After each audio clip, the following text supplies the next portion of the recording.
विष्णु महायज्ञ का भव्य आयोजन होगा 19 से 24 जनवरी तक वाराणसी। श्री विष्णु महायज्ञ का आयोजन 19 जनवरी से 24 जनवरी 2026 तक किया जा रहा है। इस महायज्ञ के अंतर्गत विभिन्न धार्मिक, सांस्कृतिक एवं सामाजिक कार्यक्रमों का होगा आयोजन। सोमवार को प्रातः काल कलश यात्रा का आयोजन किया गया। कलश यात्रा लहरतारा से शुरू होकर मडुवाड़ी सकलपुरा पर समाप्त हुई।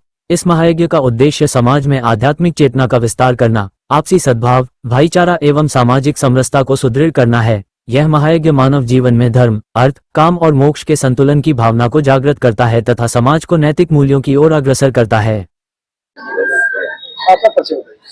हम आचार्य सुरेश चंद्र शुक्ला पप्पू गुरुजी पगला बाबा के परम शिष्यों में से हैं।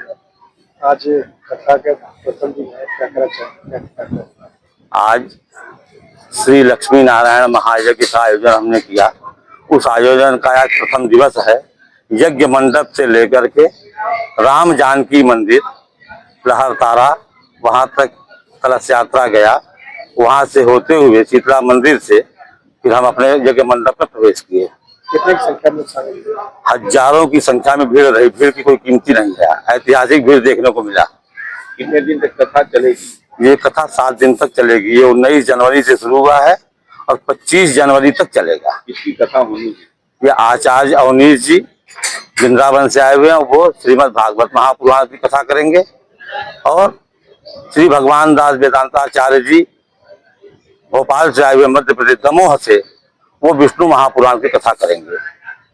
कहाँ से भक्तों के आने की संभावना?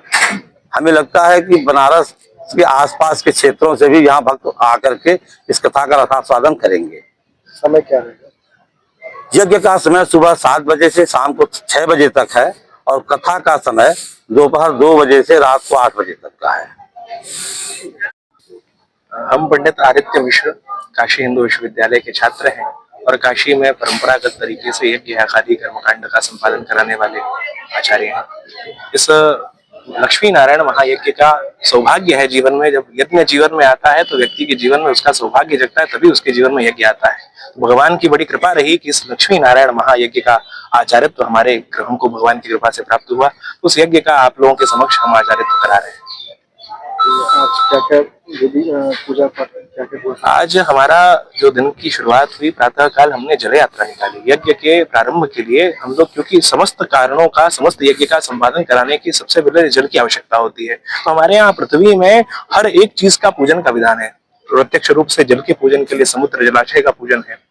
सूर्य के रूप में प्रत्यक्ष जिसको हम ऊष्मा प्राप्त करते हैं उसमें सूर्य का पूजन है। इस प्रकार हमने वहां जाकर के तीर्थ के रूप में नदी का पूजन किया, वहां से जल लेकर के आए, जल यात्रा की और बड़े धूमधाम से भक्तों ने यहाँ पर जोश के साथ जो है उस जल यात्रा की में सहभागिता की। और जल यात्रा के बाद हमने यहाँ पर आकर के यहाँ मंडप में जो है यहाँ पंचांग पूजन किया।